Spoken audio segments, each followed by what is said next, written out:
Hi, I'm Dr. Tony Evans, your host for Heroes in the Bible.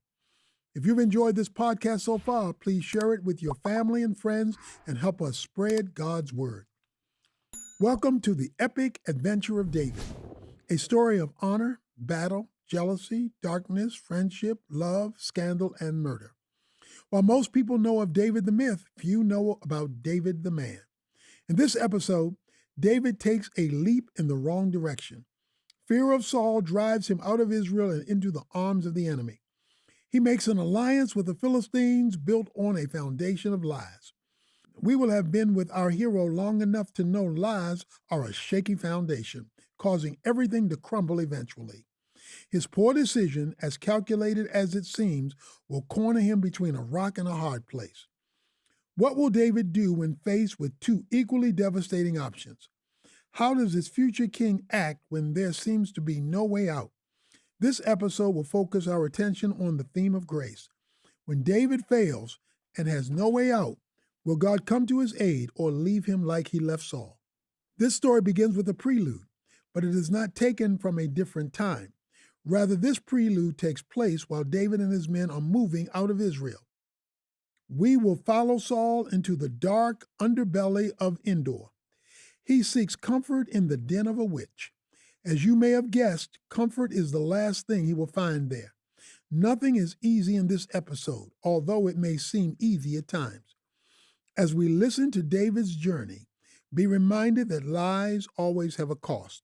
The end of this episode gives us a sigh of relief, but I promise you it is a false sense of relief. David is not going to get off as easy as it seems. Before I give more away, let's dive into our episode, A Friend of the Enemy.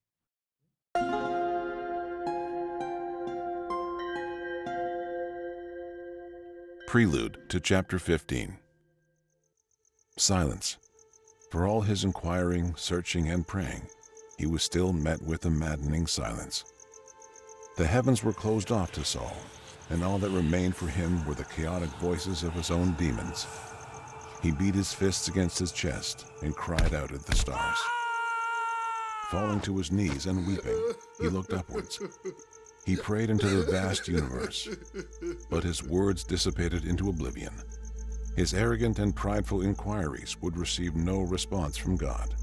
Saul had been cut off and cast aside by the Lord, and all he had left to do was live out the remainder of his days in agony and welcome an inglorious death. Saul remained outside, shaking his fists at the heavens. He raged against God and cursed him for turning his face from him. He was in great distress, about to face an army more vast than he had ever seen. The Philistine kingdoms had united, and Saul was forced to gather his entire army to march against them. He was afraid, and his whole heart and body trembled. He sought guidance from priests and prophets, yet even they could not hear from the Lord on Saul's behalf. Unwilling to endure more tormenting silence, Saul called for his servant. Tavi, Saul whispered. Tavi, I need you. Tavi came out of the tent and stood at Saul's side. The night air was cold and piercing. The king's servant wrapped him in a blanket of fur and stood at attention. I need you to seek out a woman for me. At this hour, my lord? Tavi asked, confused. Not that type of woman, Tavi. A woman of the ancient arts. I seek to speak to a witch. Tavi gulped and bowed his head. He immediately sent some of his servants to seek out a woman of the ancient arts, someone that could communicate with the evil spirits that crowd the kingdom of the air. They found a woman in the city of Endor. Saul took an old cloak, covered himself, and left with Tavi immediately. They ventured into the city of Endor. The city was asleep, and the only light that remained were that of brothels and blacksmiths. Yet in the dark underbelly of the city, lurking in a forgotten alley, was the witch of Endor. Saul and Tavi entered the woman's home. It reeked of burnt incense and newly skinned animals. Saul uncovered his hood and looked around. Dead ravens hung from the ceiling, and incense burned under carved images of foreign gods. The room was dark and lit only by a few faint candles and a small fire burning in the middle of the room. At the end of the room, lounging on a few pillows, was the witch. She was younger than Saul had imagined. Although revolting in many ways, with markings on her arms and legs and eyes as dead as driftwood, there was something intoxicating about her. Saul felt drawn to her like a moth to flame. He stepped closer, only to see the fear in her face. She recoiled like a cat back onto the pillows. Who goes there? The witch hissed. Saul still had his hood on, hiding his identity. I need you to summon a spirit for me, he said. The woman tilted her head in curiosity. She gracefully stepped off of her pillow and slithered towards Saul. And what makes you think I can help you? Don't you know that King Saul cut off the mediums and necromancers from the land? If I were to tell you I could help, certainly I would be laying a trap for myself. Saul understood what the woman was saying. He lifted his hand and swore to her. I swear by the Lord, no punishment shall come upon you for this. You swear by the Lord, all the while seeking the help of a witch. The woman cackled. You are truly a conflicted soul, aren't you? The woman ran her fingers through her hair and down her waist. Chills raced up Saul's spine at the sight of it. The woman rubbed her hips, then reached behind her, grabbing a flask of oil. She smelled the fragrant oil and began dripping it into the fire. A sour fragrance filled the room. Who do you need conjuring? She asked. Bring me Samuel, the prophet, he said with a trembling voice. Very well. The woman took a step back and bowed her head. Her hair covered her face as she bent her neck forward. Saul could hear faint mumbles from the woman. She shook her shoulders back and forth, and her mumbles grew louder and louder. The woman began to shake uncontrollably, and a loud scream came out of her. Her eyes opened and she pointed at Saul. You deceived me! She shouted. You are King Saul! The woman raged at Saul, screaming and hissing. Saul recoiled and removed his hood. Did I not tell you no harm would come to you? Now, what do you see? The woman sat back and rolled her neck again. Closing her eyes, she recounted to Saul the visions she was seeing. I see a spirit in the appearance of a man, She said. clothed in a white robe, coming up out of the earth. The woman shook her head back and forth. Saul could see her eyes moving underneath her eyelids. He is old and coming up to you. It is Samuel. Saul said with a trembling voice. It is he. Please, tell me what he says. Saul bent to his knees and lifted his hands to the woman. The woman tilted her head forward, then back, then forward again. At last she was still, and her voice became very deep, as though a man was speaking through her. Who disturbs me? She said in a hollowed-out voice. Samuel? Saul gasped. His hands were shaking, and nervous tears fell from his face. It is I, Saul. I have asked this woman to conjure you so I might seek out your wisdom. I am in great distress. Saul's demeanor was like that of a child's. He was desperate, afraid, and frantic. God has turned his back from me. I have no answers. I have summoned you so you can tell me what to do. The Lord's silence is his answer, Saul. Samuel said. Why do you ask me, a messenger of the Lord, when the Lord himself has turned from you and become your enemy? Did I not tell you that he will tear the kingdom out of your hand and give it to David? You know this to be true. Do not fight it. Saul's face grew white as snow as he listened. It was his worst fear realized.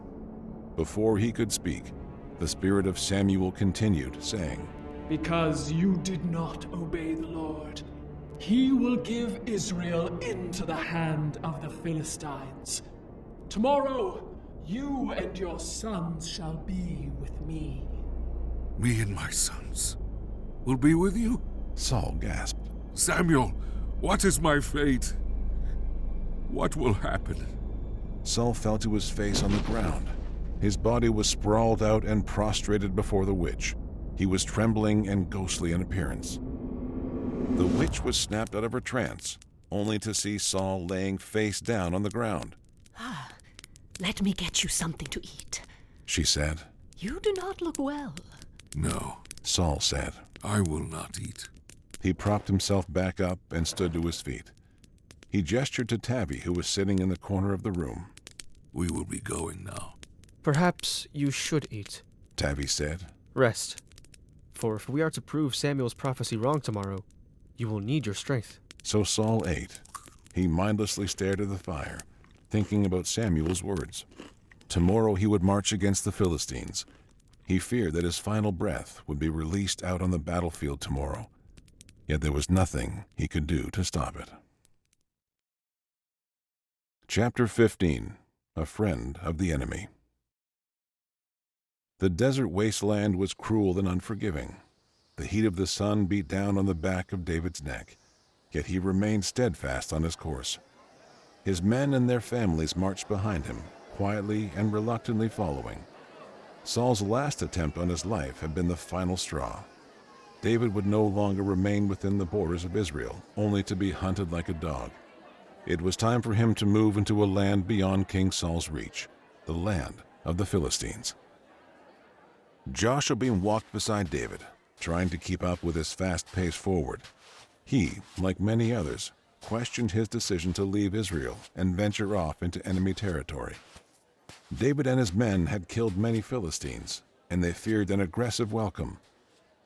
I know you are intent on leaving Israel. Joshua said to David, But are you sure that seeking refuge among the enemies of Israel is a wise plan? What if they kill us on sight? We are hunted like animals by the king of Israel. David said coarsely. The people of Israel have made their choice. They have chosen to treat us as criminals and relentlessly pursue us. It is far more unsafe for us to stay within its borders than venture off somewhere else. David was resolute and unwavering. Saul's continual pursuit of him had left him with no other options. While Saul was still alive, David had no place within Israel's borders. He and his tribe continued to march through the arid desert, looking to the west for Gath, the birthplace of Goliath. The desert sand slowly gave way to more rocky paths, winding into a road tucked between two mountains. David had a sinking feeling that they were being watched.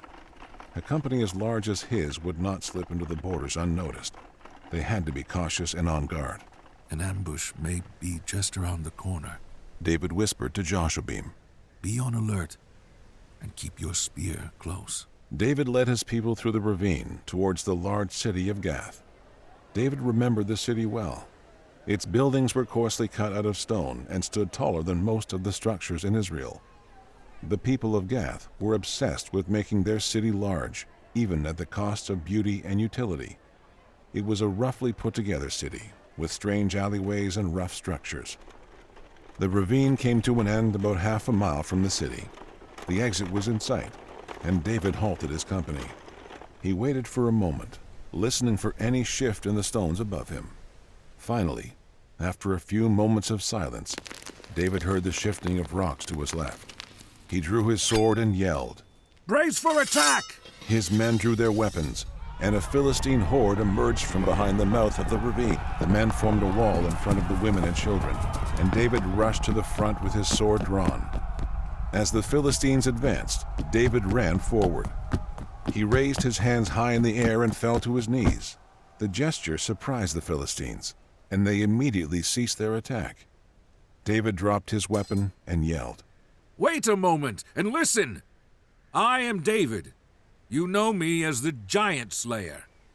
I come here with my men and their families. We do not come as enemies, but as refugees.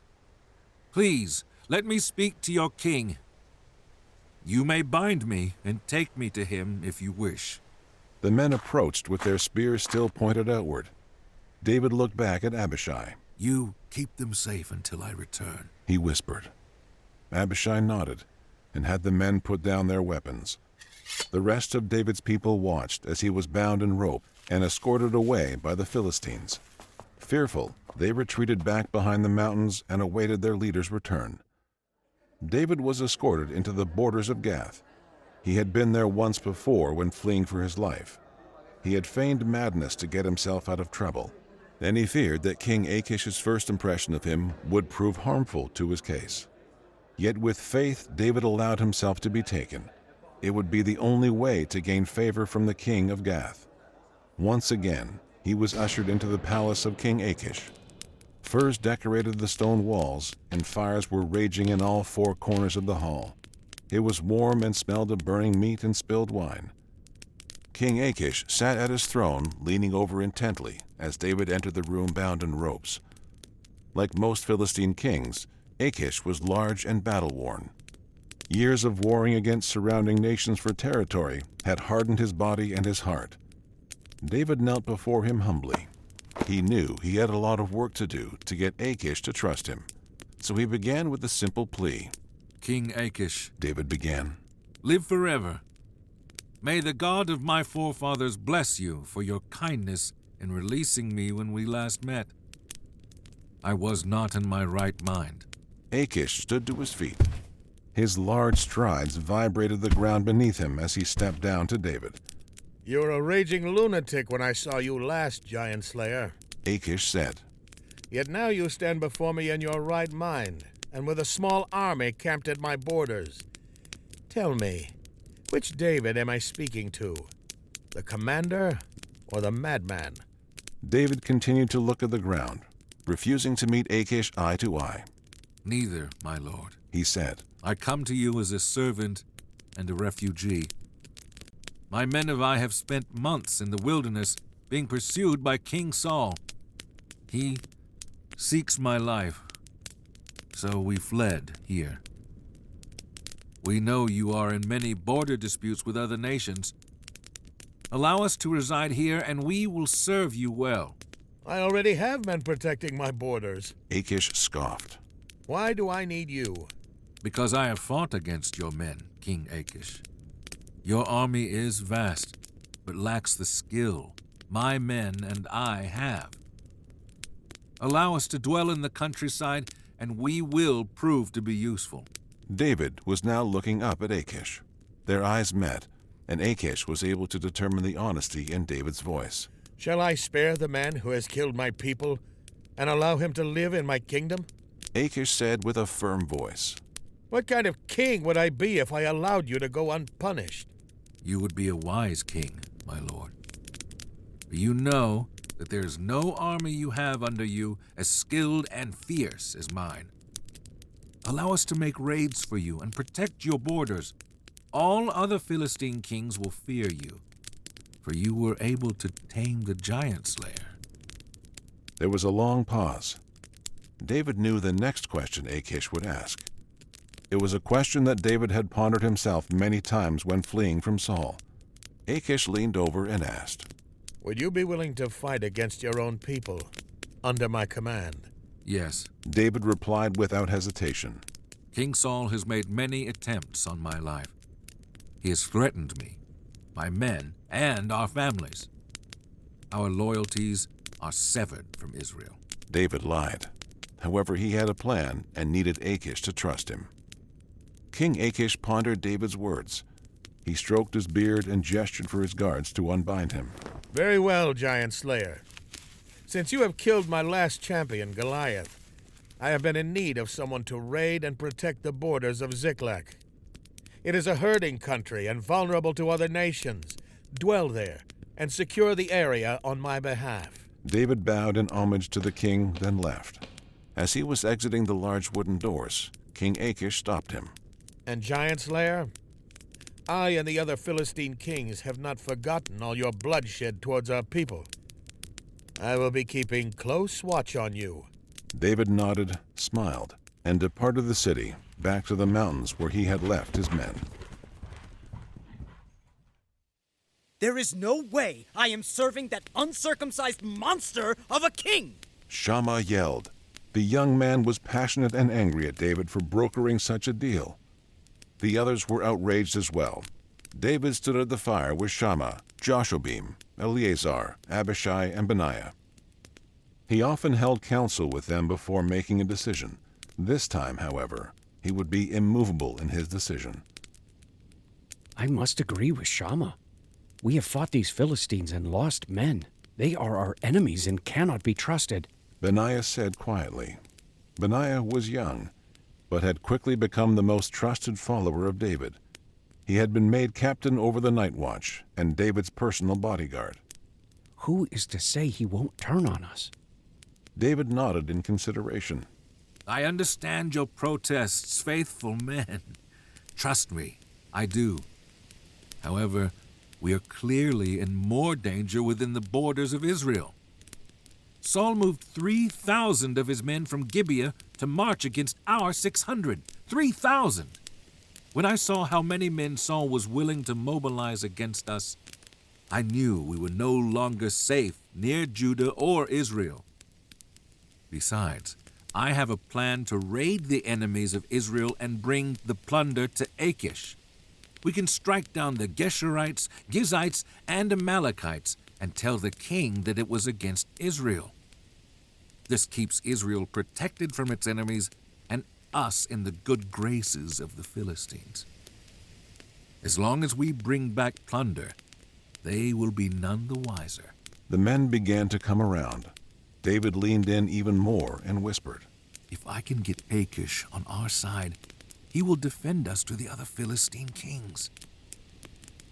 If we sense any trouble, we are already in the countryside. We can flee at a moment's notice. The men considered David's reasoning. As passionate and emotional as David was, he had a sober mind. He had clearly thought of all the angles that mattered. They were weary from so many months of wandering in the wilderness and fleeing Saul. It would be refreshing for them to settle in one place. Their wives and their children needed a space to call home, so the men agreed. They would follow David to Ziklag and fight on behalf of King Achish against the Geshurites, Gizites, and Amalekites. They ventured off to Ziklag, a fairly desolate countryside with the occasional farming village. David and his men were happy there. They and their families built homes and created a safe haven for themselves. For a year and 4 months, they dwelled within the borders of Gath. Weekly, David would lead his men into the surrounding cities. The men became famous in the land for their quick swords and tactical ambushes. There was not a group of men in the land quite like David and his mighty warriors. They would go into the cities and strip them of their sheep, oxen, donkeys, camels, and garments. Everything they raided, they would bring back to Achish. Weekly, David and his men would come before the king with the spoils of war.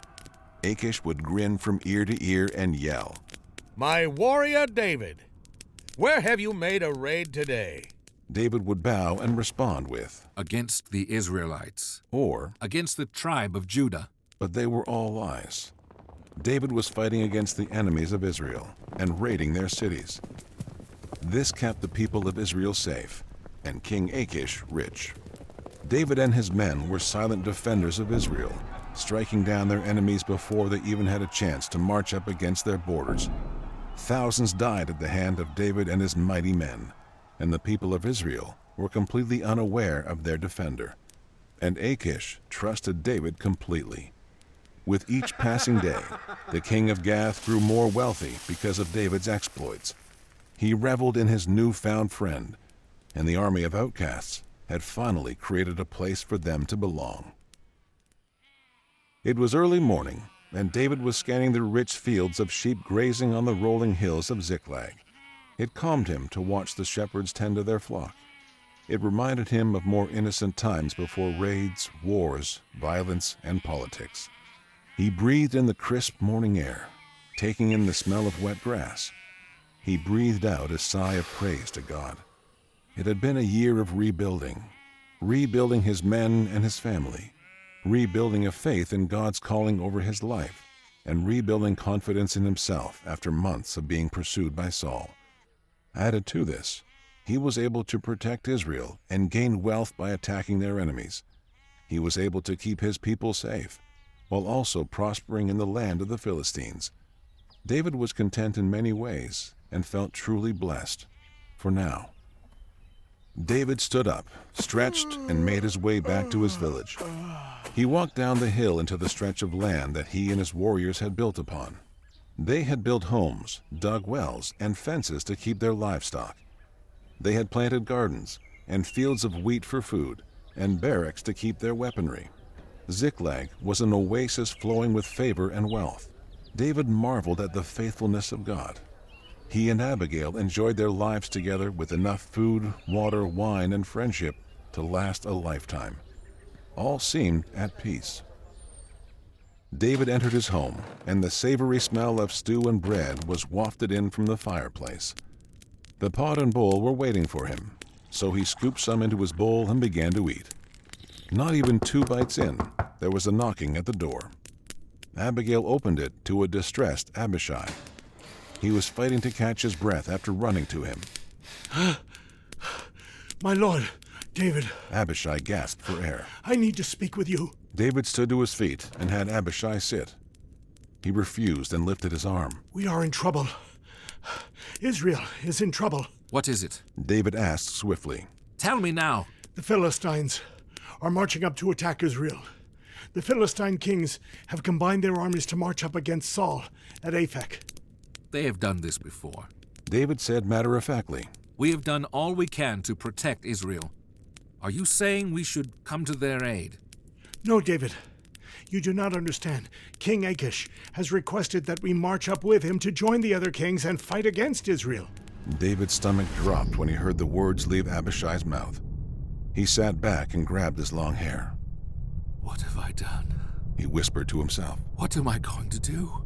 All the color left David's face. He began to feel faint and dizzy at the thought of marching up against Israel. But what choice did he have? If he refused, King Achish would wipe them out. He had spent a year gaining his trust, and if he did not march with him, surely he and his men would be doomed. What are we going to do, David? Abishai asked solemnly. David was silent.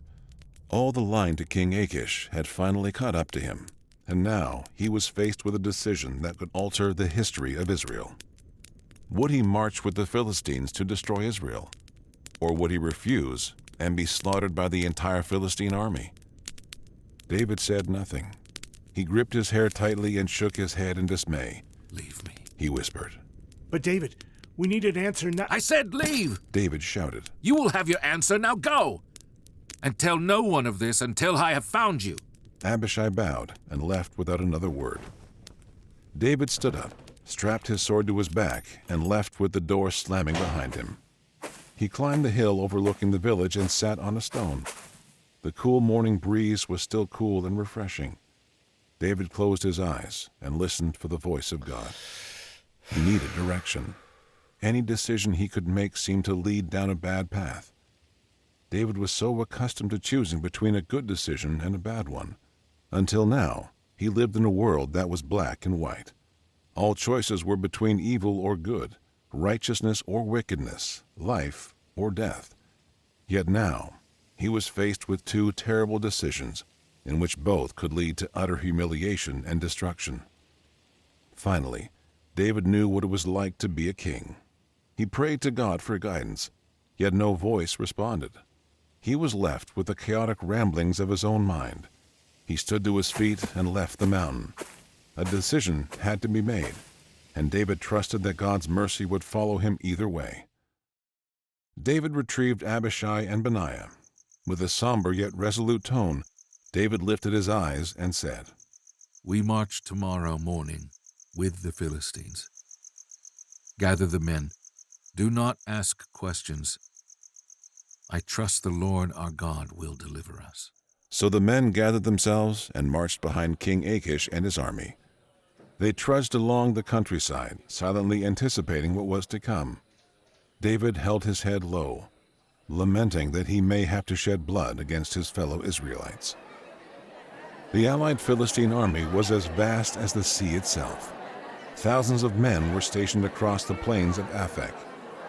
David and his men resided behind the rest of the encampments a few hundred yards away. Achish kept them separate from the rest so as to not stir any unnecessary trouble. David was grateful for the separation. He did not want to feel like a part of the Philistines. Everything in his body cried out against it. David, Abishai, Eleazar, and Benaiah scaled the mountain overlooking the Israelite camp. Saul had amassed an army unlike any they had seen before. Clearly, Saul had anticipated the unification of Philistine kingdoms against him. They were certainly not outnumbered or outmatched. Saul had gathered an impressive response, and David could not help but long to be in their midst. It seems as though Saul has come prepared, David whispered. Maybe so, said Joshua. but if we march with the Philistines tomorrow and fight, it may be the very thing that swings the fight in their favor. David nodded. He knew it was true. The presence of David and his 600 trained warriors could absolutely shift the fight in Achish's favor. He cringed at the thought, praying somehow he would not have to fight come daybreak tomorrow. The men left the mountain and returned to their camp. David was summoned to join Achish and the rest of the Philistine kings at a meeting. He rode at Achish's side into the center of the Philistine encampment. A large red tent had been erected. Inside were iron fire pits raging with flames and bronze idols erected to Dagon. Being in the room made David feel uneasy. Achish sat down at the round table sitting in the center of the tent. He was joined by the other kings and their commanders. It did not take long for them to notice David's presence.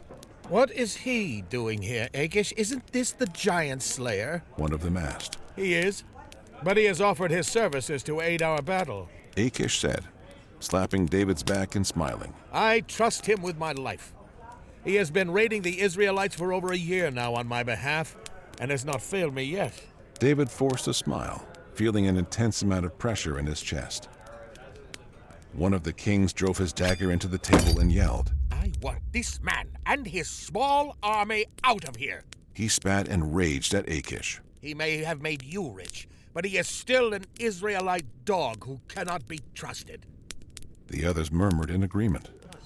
However, Achish pushed back even more, saying, I find no fault in David or his men. They have lived peacefully with us and already proven they are willing to spill Israelite blood. Will not his presence discourage King Saul and the others? David desperately desired for Achish to stop talking, but he could say nothing. He was forced to hold his tongue and await their decision. The others pondered Achish's words, yet were still not convinced David was telling the truth. Send the man back. He shall not march down with us, lest in the battle he becomes our enemy. The tall, thin king leaned over to David and peered him in the eye.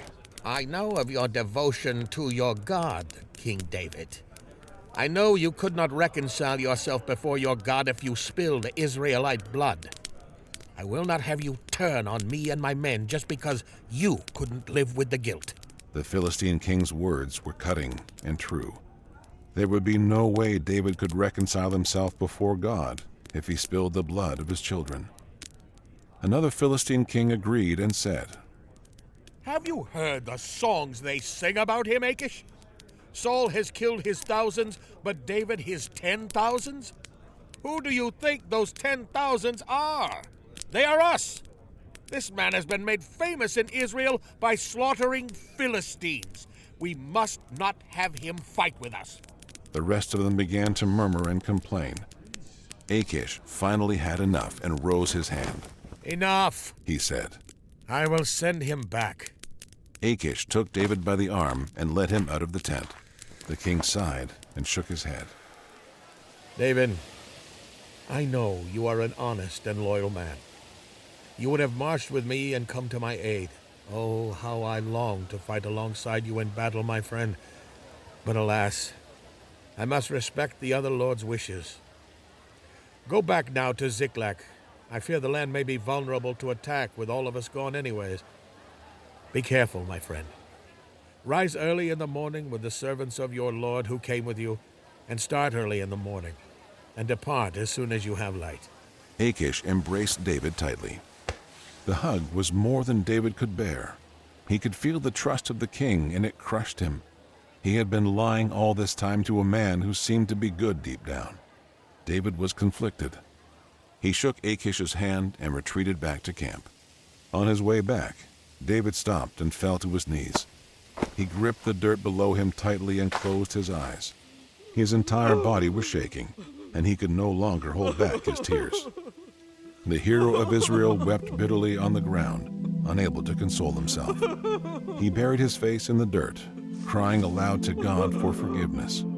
In his sin and arrogance, he had almost led his men into a sin he could not retreat from. Yet God was faithful to his chosen one. He did not allow David to commit such a hideous crime against him and his people. Despite all of his flaws and foolishness, God would not abandon David. He would remain at his side, always following after him with grace and mercy. Well, we have seen David make mistakes before, but this mistake seems to stand above the rest. Can you imagine what would have happened if David marched against the army of Israel? I'm glad we didn't have to find out, as was David. This episode took us on a journey of false security. David thought he could have it both ways. He thought he could befriend the enemy while still being the hero of God. For a while, it seemed to work, but we know by now lies always cause chaos eventually. When we deceive others and ourselves, and our lives are believed, we can be lulled into a false sense of security. When we get away with lies, the comfort we feel is like sleeping on a bed that is teetering on the edge of a skyscraper. The pillows are fluffed, the blankets are warm, but we are not safe. There can be no real peace when you live a double life. Eventually, the growing chasm between your values and your actions become too wide a distance to hurdle. We see a lot of double-mindedness in this episode. The first perpetrator is Saul, who seeks the will of God in the presence of a witch. The witch points out the irony herself, saying, "You swear by the Lord all the while seeking the help of a witch. You are truly a conflicted soul, aren't you?" This witch doesn't know how right she is. Saul is a walking contradiction at this point. He leads the armies of God's people without the favor of God. He leads God's nation without the guidance of God. He claims to be a man of integrity while harboring bitterness in his heart.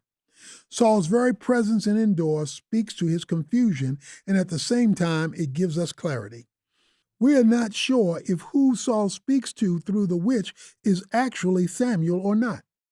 This portion of Scripture is admittedly confusing and controversial. However, the words spoken are true. Saul is going to die in the next battle. It is an unavoidable fact. There is no more escape for Saul. The time has come for him to die. While Saul is hiding in the shadows of Endor, David is hiding in the shadows of Gath. He leads his men and their families into enemy territory, despite the warnings from his trusted advisors. So far, David has made every decision by consulting God and his friends, but this decision seems to be 100% David, which doesn't bode well for him. The Word of God and the counsel of friends are supposed to be a strong foundation for a leader to rely on, but the giant slayer is set on his course and nobody can challenge him on it. As a side note, leaders who can't be questioned do questionable things. Be wary of leaders who dig their heels in and can't be moved with wise counsel. Gath isn't initially welcoming to David and his crew, but King Achish falls for David's lie. His plan is admittedly brilliant. He will raid Israel's enemies and bring back wealth for Achish. He will claim Israel is who he's hunting, and Achish won't question it because he's getting rich. His plan works. David has been a shepherd, a commander, an exile, a vigilante, and now he adds raider to his resume. David is increasingly bold to make this move, and the plan seems well thought out. He is going to build wealth and security for his people while also secretly helping Israel. David thinks he can have it both ways. He thinks he can be in an alliance with the enemy while being loyal to his country. This is the trap we can all find ourselves in. We think we can have hidden sin in our lives while also being faithful to the people around us. But these things tend to catch up with us eventually. Jesus once said, "No one can serve two masters, for either he will hate the one and love the other, or he will be devoted to the one and despise the other." This turns out to be true for David. He tries to keep an alliance with Gath and Israel, but at some point he is forced to choose between the two. And when the time finally comes to choose, he is in an incredibly compromising position. By the end of the episode, David has put too much on the line. The choice between marching with Gath or refusing isn't as simple as it seems. If David fights with Achish, he will be killing his own countrymen and subjugating his own people. However, if he refuses to march against Israel, his lies will be exposed and Achish will kill him, his men, and their families. You see how complicated the problem has become? David is faced with two devastating options. This is an important theme in Scripture and in life. Not every decision is a choice between good and bad. Wouldn't that be easy? If everything were a matter between choosing a clearly wrong path versus a clearly right path, then life would be a lot less complicated. No, the decisions we make are often choices between two equally bad options or equally good options. This is when discernment and wisdom are most needed. David is paralyzed by the idea of marching against his own people. Yet unable to refuse Achish, there is a brief moment when David becomes like Saul. The prelude reminded us that Saul's mind was dark and chaotic. Years of compromise and prideful decisions caused Saul to be closed off to the voice of God. And now, in the midst of turmoil and lies, David finds himself in the same position. Without clear guidance, David takes his men to march against Israel. David doesn't necessarily plan to actually fight Israel. His plan is to go with Achish and trust that the Lord will cover his sins. It isn't a well-thought-out plan, but I guess it is David's planning that got him into this mess in the first place. The once bold hero follows the Philistines with his head held low, but God's grace is close behind him. David wrote in Psalm 23, "Surely goodness and mercy shall follow me all the days of my life." This is definitely the case for David, who is asked to leave the battle rather than participate in it. Through God's providence and grace, David doesn't have to fight Israel. The other Philistine kings don't trust him, so David gets to leave and maintain the trust of King Achish. Crisis averted, right? Wrong. We should know better by now. Remember the themes we explored in episode 10? Lies have unseen ripple effects. There is no way of prescribing how our dishonesty can affect the future. In our next episode, David sees those ripple effects and is forced to take action. However, heroes are often forged in the fire of their mistakes. Will David learn from his mistakes and make things right, or will the pressure be too much for him to bear? Find out next time in episode 16, Heart of a Shepherd. Thanks again for listening. For more inspiring stories, daily prayers, and wisdom to last a lifetime, go to pray.com, and to expand your heroes in the Bible journey, download the Heroes of the Faith devotional at tonyevans.org/heroes. Share this podcast with a family member or friend and help us spread God's word. God bless. Hello, my name is Matthew Potter, co-founder of pray.com. I wanted to ask, do you know what your bank does with your money? At America's Christian Credit Union, your everyday banking helps grow churches, expand the reach of missions agencies, and supports fellow believers across the country. Learn more about specials for switching to ACCU and their nationwide banking capabilities at americaschristiancu.com/pray. Plus, the peace of mind knowing that this credit union is federally insured by the National Credit Union Administration.